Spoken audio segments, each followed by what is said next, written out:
Hello and welcome to Maths by SARS. This is my first lesson of D2, chapter number 12, exercise 12A, that is about area and volume of uh, pyramids. In this lesson, I will be discussing the basic concepts and language and notation associated with pyramids because every topic and every concept has its own language, and language is important in understanding the concept. Before going to the lesson, I just want to say that I am making these all lessons in the crucial period of third wave of COVID-19 in order to facilitate my students, okay, who are not coming to the schools, and some of my students who have to appear in their O-level examination so that they can reinforce the concepts easily. This is one of the most important concepts of your O-level examination. So let's move to the basic concept.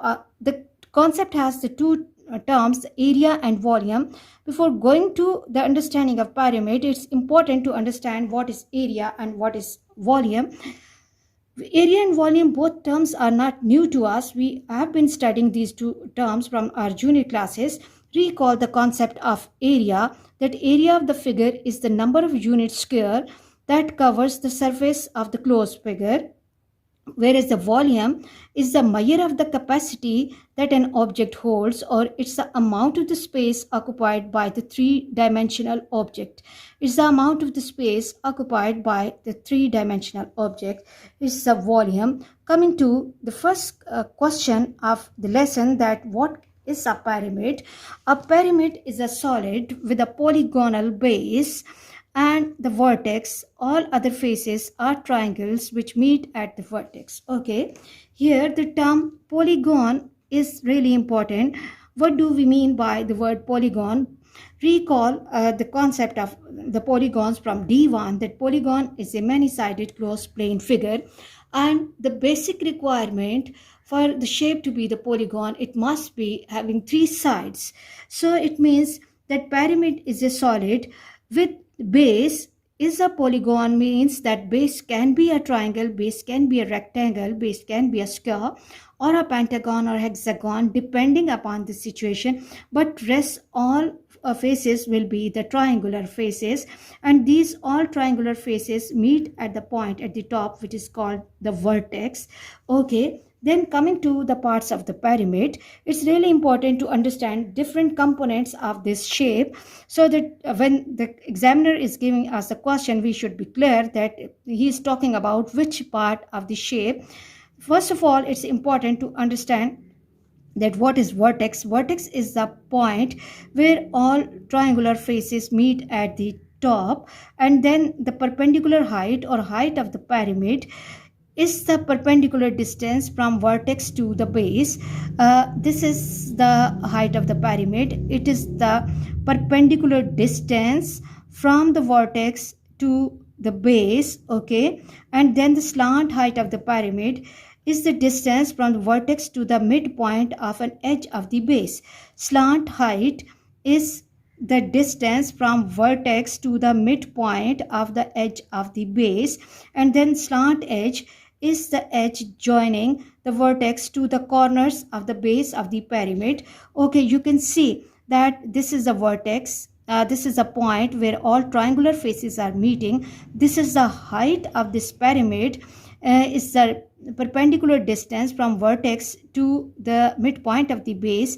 It makes 90-degree angle with the base, and then slant height is the distance from vertex to the midpoint of the edge of the base, and slant edge is the edge joining the vertex to the corners of the base of the pyramid. These all terms must be clear to my students, because in the next questions, when we will be going to the exercise, the question will be using the different terms like slant edge, slant height, height or base of the pyramid. So if these terms are not clear, then the question will not be clear. And then coming to the difference between right and non-right or oblique pyramids. Okay, a right pyramid is a pyramid in which vertex is vertically above the center of the base. Okay, right pyramid, here in this diagram, we can see that vertex is vertically above the center of the base. So it's a right pyramid. And coming to non-right or oblique pyramid, in this pyramid, vertex is not vertically above the center of the base. You can look at these two diagrams carefully. You can compare the diagrams carefully. In the diagram 1, the vertex is right above the center of the base. But here in the second diagram, the vertex is not right above the base of center.